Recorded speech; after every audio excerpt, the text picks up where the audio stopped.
¿Qué tal, amigos? Buenas noches, bienvenidos a Noticias 13. Hoy es miércoles 30 de abril del año 2025. Vamos a las noticias. Noticia del día.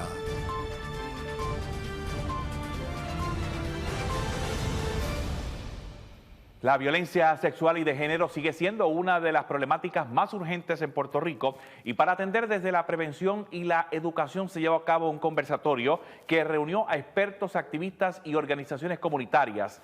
El evento sirvió como plataforma para reflexionar sobre los desafíos actuales y las acciones necesarias para transformar una sociedad marcada por el silencio. Omar Santiago tiene la historia.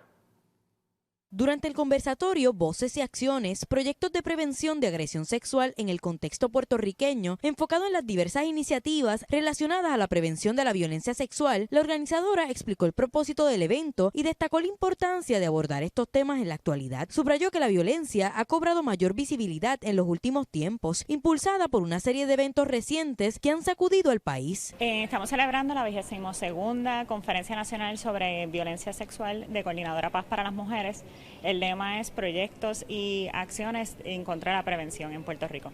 ¿Esto se hace cada año? Sí, se hace anualmente. Lo que buscamos es visibilizar proyectos, problemáticas y acciones sobre la violencia sexual en Puerto Rico y en el mundo. Así que un espacio para educarnos, compartir saberes y también denuncia un poco, ¿verdad?, cómo esto surge y entonces qué propuestas tenemos de cambio. Además, subrayó la importancia de visibilizar temas como este en la actualidad, especialmente a la luz del alarmante aumento en casos de feminicidios en el país. Señaló que estos crímenes no pueden seguir siendo tratados como casos aislados, sino como una manifestación grave de un problema estructural que afecta a todas las esferas de la sociedad. Recalcó que es necesario visibilizar las historias, acompañar a las víctimas y exigir acción tanto en el gobierno como de las comunidades. Entre los feminicidios y la alza de la violencia sexual que está entre dudas, ¿verdad? Si es que estamos visibilizándola o es que está ocurriendo más, pero la realidad es que en el pueblo puertorriqueño sentimos una gran preocupación, ¿verdad? Se siente de la situación que está pasando en el país con la violencia sexual y sobre todo con las niñez y la adolescencia. Y entender por qué ocurre estas situaciones y cómo es que realmente se presenta la violencia sexual es muy importante. Uno de los paneles de hoy era sobre cómo se presenta en los ámbitos mediáticos y que muchas veces no es la realidad de las víctimas y sobrevivientes, y poder profundizar en eso de manera científica es muy importante. En cuanto al sistema educativo, expresó preocupación al señalar que no se está educando adecuadamente a la ciudadanía sobre estos asuntos. Aunque existe conciencia de que se debe educar, denunció que no se está actuando en consecuencia y que se deben atender estos temas porque son importantes para la prevención, la empatía y el cambio social. Bueno, yo creo que no, creo que hay mucha gente que reconoce la importancia de educarnos y que hay varios proyectos que podemos reconocer que llevan muchísimos años, pero como país necesitamos que esto sea un tema principal en la educación para todas las personas. Todas las trabajadoras y trabajadores deben de su espacio reconocer cuáles son los signos de violencia y cómo podemos entonces enfrentarlo, no que pase a ser algo de las personas individuales cuando le ocurre. La abogada Rosa Seguí también enfatizó la importancia de educar en torno a la violencia de género y las desigualdades estructurales que la perpetúan. Hay que continuar educando sobre la violencia sexual y la violencia de género. Hemos visto un alza en los feminicidios en este año, se dejó sin efecto la declaración de la emergencia por violencia de género, así que hay que continuar con estos espacios para educar, para visibilizar el problema, pero también para continuar aprendiendo nuevas técnicas, nueva información, porque va cambiando y es dinámico. Me parece que de lo más importante que hemos escuchado ha sido constantemente el problema de la pobreza en Puerto Rico. Un 41% de la población vive bajo los niveles de pobreza y cómo eso exacerba los problemas, ocasiona problemas, ¿verdad?, económicos, de poder salir de relaciones violentas, de tomar la difícil decisión de si se va a denunciar actos de violencia. Y otro tema terrible ha sido cómo la mayoría de los casos se dan dentro del núcleo familiar. No solo la familia inmediata, también pues tíos, primos, padrastros. Y me encantó el espacio en el que se enseñó sobre cómo en los medios, en las películas, en la televisión, se demuestra una alegada realidad, pero cómo lo que vivimos es muy distinto a lo que se ve. Así que tener la oportunidad de confrontar lo que nos enseñan en las películas, en las series, a lo que realmente estamos viviendo y sufriendo las mujeres, me parece que nos abre los ojos y refleja que nos queda mucho por aprender. Destacó la importancia de la educación con perspectiva de género, no solo en el ámbito escolar, sino también en los espacios laborales, comunitarios y políticos, como una herramienta esencial para erradicar las violencias. También resaltó las medidas ya existentes para atender esta problemática, pero insistió en que debemos cambiar como sociedad. Y eso también ha sido parte de esta conferencia, que tenemos muchas políticas públicas ya existentes y vigentes, pero que si no se implementan, no se fiscalizan, pero aún más, si no educamos a toda la población, pues es insuficiente y continuamos exigiendo y reclamando la educación con perspectiva de género, que no es otra cosa que educarnos sobre por qué nos han enseñado unas diferencias sociales entre los hombres y las mujeres que realmente no favorecen la convivencia sana entre las mujeres y los hombres, sino que se continúan creando estas relaciones en las que se promueve los celos, la falta de consentimiento, y hasta que no eduquemos con estas cosas dentro de todos los espacios, esto no se puede limitar a educación, en el Departamento de Educación, esto tiene que estar en las agencias de gobierno, se tiene que promover en la industria privada, así que nos toca a todas y tenemos que seguir uniendo las voces para que se pueda implementar esa educación con perspectiva de género, que ha sido lo que ha funcionado en otros lugares para erradicar los males, porque no es solo un enfoque punitivo de que hay alguien con una conducta delictiva y va preso, pero ¿qué pasa con ese mal social?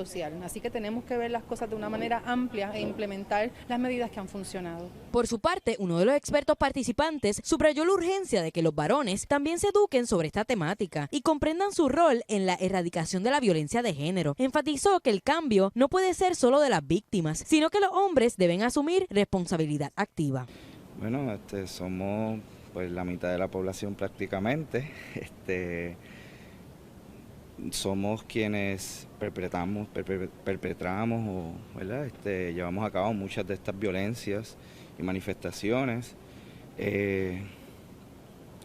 y tenemos mucho que hacer, ¿verdad? Desde nuestro propio privilegio tenemos acceso a poder, ¿verdad?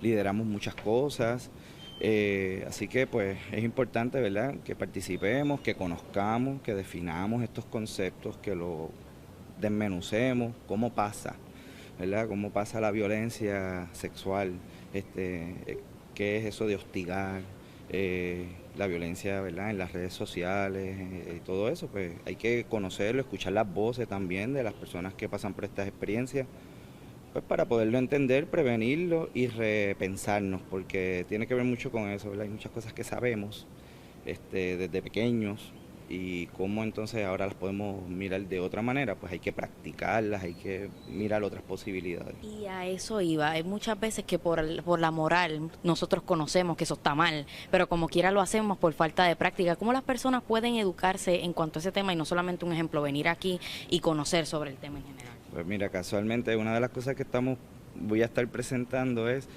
cómo nosotros podemos convertirnos en unos espectadores más solidarios de las situaciones, ¿verdad? Primero conocer, como estamos hablando, ¿verdad?, para nosotros mismos no cometer esas acciones, ¿verdad?, y cuáles son esos ejemplos específicos, pero ya una vez vemos que algo está ocurriendo y decimos, moralmente decimos, eso está mal, pues no quedarnos de espectadores pasivos. Podemos interrumpir un acto que está ocurriendo, ¿verdad? Si no tenemos el valor de decirle a la persona, mira, papá, esto está mal lo que le estás diciendo a esa persona, pues perdona, ¿sabes la dirección de dónde queda este lugar? Y por lo menos interrumpo en ese momento, pero claro, la invitación es a ser más directos, ¿verdad? Si vemos acciones específicas, si escuchamos, pensamos, pues hay muchas cosas que podemos empezar a hacer. El conversatorio dejó claro que la prevención de la agresión sexual y la erradicación de la violencia de género requieren una transformación profunda en la manera en que educamos, fiscalizamos y nos relacionamos como sociedad. Kevin Cruz, Omar Santiago, Noticias 13. Agenda. Gracias por continuar con nosotros en Noticias 13. La fecha límite se acerca y miles de personas en Puerto Rico aún no han solicitado el famoso Real ID, una identificación que será obligatoria a partir del próximo 7 de mayo para abordar vuelos domésticos y entrar a edificios federales. Todo eso, si no tienen los pasaportes vigentes, las autoridades continúan su llamado a la ciudadanía para completar el proceso a tiempo y evitar contratiempos en los aeropuertos. Omar y Santiago informa. El tiempo corre para los quienes aún no han solicitado el Real ID. A partir del 7 de mayo, las licencias de conducir regulares no serán aceptadas como identificación válida en aeropuertos y edificios federales. Las autoridades reiteraron su llamado a la ciudadanía para completar este proceso cuanto antes. Como bien saben, hay una iniciativa que se conoce como la iniciativa de Real ID que entra en vigor la semana que viene, en específico el día 7 de mayo. Y pues queremos que la sesión del día de hoy y la información que se comparta en el día de hoy sirva para educar a aquellas personas que estén viajando o que planifiquen viajar en las próximas semanas, para que estos vengan preparados y puedan tomar acción pertinente para así evitar, ¿verdad?, que hayan retrasos en las filas de cotejo a raíz de que no tengan o que las personas no tengan cumplimiento, ¿verdad?, con los requerimientos de esta nueva puesta en vigor de lo que es el concepto de Real ID. Como ustedes bien saben, el concepto de Real ID conlleva que las personas tengan que conseguir, ¿verdad?, una identificación que esté y que cumpla con los requisitos de Real ID por parte de las autoridades de jurisdicciones estatales, en el caso de nosotros en Puerto Rico, o estas personas que vayan a viajar también tienen una opción de viajar con sus pasaportes. El Real ID es una identificación que cumple con los estándares federales de seguridad y será requerida en todos los aeropuertos del país, incluyendo Aguadilla y Ponce. Nos unimos a los esfuerzos de las iniciativas para poder orientar al personal en todos nuestros aeropuertos regionales, y a su vez queremos decirle a todos los pasajeros que la misma ID se va a estar requiriendo en nuestros aeropuertos certificados, tanto en Aguadilla como en Ponce. Así que vamos a continuar dando la propaganda para que todo el mundo esté listo en las redes y en todas nuestras facilidades. Además de orientar sobre su uso, las autoridades buscan que la ciudadanía sepa cómo debe lucir el Real ID e invitan a visitar el sesco para solicitarlo. Luego del 7 de mayo, cuando usted venga a las facilidades del aeropuerto o cuando vaya a una oficina o una entidad o agencia federal, le van a requerir que su licencia haya pasado por el proceso de validación de identidad. ¿Cómo vamos a saber que usted pasó por el proceso de validación de identidad? A través de su licencia, en la parte superior derecha va a observar que tiene una estrella dorada o sus bordes dorados. Esto mismo va a estar sucediendo también con las identificaciones de las personas que no tienen licencia. Ambas identificaciones, tanto la licencia como la identificación, son los medios que se están utilizando para que aquella persona que normalmente no usa su pasaporte o algún tipo de instrumentalidad para viajar a los Estados Unidos o sus territorios, pues se está utilizando también la licencia. Muchas personas la usan por lo fácil y manejable que es, así que es importante que el público sepa que ya en Puerto Rico muchas personas ya tienen el Real ID. Estamos hablando de 1.8 millones de personas que ya tienen su Real ID. Estamos ya básicamente en un 81% de la población en Puerto Rico que tiene su Real ID. Así que le exhortamos, sobre todo a aquellas personas que decidan viajar para estos días. Estos son los más importantes, porque tú viajas ahora y cuando regreses, si regresas después del 7 de mayo, te vas a enfrentar a esta solicitud de que usted tiene que tener su Real ID. Así que estas personas son las que queremos impactar y que queremos que vayan y visiten nuestros sescos por esa razón. Desde el TSA reconocen que ha sido un esfuerzo conjunto entre agencias para facilitar la implementación, aunque el proceso no ha estado exento de retos. Estamos todos unidos y preparados en este esfuerzo para poder cumplir con la meta del Real ID o la identificación real en Puerto Rico. Pueden ver que el trabajo ha sido arduo, que hemos coordinado entre todos nosotros para poder tener un éxito en este proceso, donde ya a nivel nacional podemos ver que tenemos un 80% de los pasajeros que se están procesando en todos los aeropuertos en promedio con identificaciones de Real ID. El Real ID es una identificación que fue creada en efecto del 2005 bajo el Security Act del 2005, luego de los ataques del 9/11, que para muchos jóvenes puede ser historia, pero sigue latente en nuestros corazones, y por eso fue que se crea TSA y se implementan todas las medidas de seguridad de los aeropuertos. El Real ID va a permitir que usted pueda viajar seguro y que tengamos certeza de que quien se está montando en ese proceso para poder abordar en ese avión es la persona que dice que es. Todas las personas que tratan de utilizar identificaciones fraudulentas, tenemos tecnología para poder detectarlos. También aclararon que el pasaporte sigue siendo un documento válido para viajar junto a otros certificados federales. El Real ID, es la identificación que te va a estar identificando con certeza que eres tú. Por eso es que tiene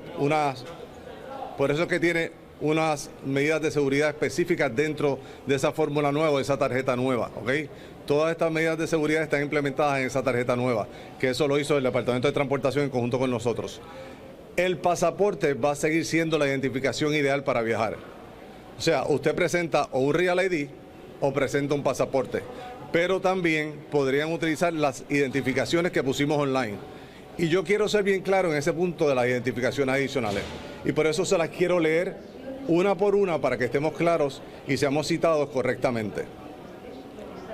Licencias de conducir, que son las que va a dar el SESCO o el DMV en los Estados Unidos. El pasaporte de los Estados Unidos. La tarjeta de pasaporte también es aceptada. Tarjetas de viajero confiables dentro del programa de DHS Global Entry, Nexus, Sentry, FAST. Esas personas que tienen esos programas especiales y se han sometido a un escrutinio adicional van a poder utilizar esas tarjetas. La identificación del Departamento de Defensa, incluyendo las que son emitidas a los dependientes, también van a ser aceptadas. Tarjeta de personas que son residentes permanentes en Puerto Rico de países foráneos van a ser aceptadas. O en buen inglés, Legal Permanent Residence. Tarjetas de cruce fronterizo, eso pasa mucho allá en Canadá y lugares como estos. Identificación con foto emitida a nivel de tribus en los Estados Unidos o tribales. Federales incluidas las tarjetas mejoradas. Tarjetas PIF Cards. Los PIF Cards no es otra tarjeta que la identificación que usan todos los empleados federales y del Departamento de Defensa y otras entidades bajo el gobierno federal y contratistas. Esa tarjeta va a ser aceptada. Pasaporte. Cualquier pasaporte válido emitido por un gobierno extranjero va a ser aceptado. Licencia, obviamente va a ser verificado por nuestros empleados de TSA a la hora antes de pasar a las áreas seguras del aeropuerto. Las credenciales de identificación de trabajador del transporte, o sea, el Tweet Card. Cada empleado que va para un área segura a trabajar en los puertos pasa por un proceso adicional de investigación a través de la TSA. Todos los empleados que están en áreas seguras de puertos, en la autoridad, en las zonas de los puertos en Puerto Rico, en la zona de todos los puertos de los Estados Unidos, tienen una identificación que le llamamos el Tweet Card. Esa es la que me refiero, a la de transporte. La tarjeta de autorización de empleo de los servicios de la ciudadanía de inmigración, o también conocida como la I-766, será aceptada.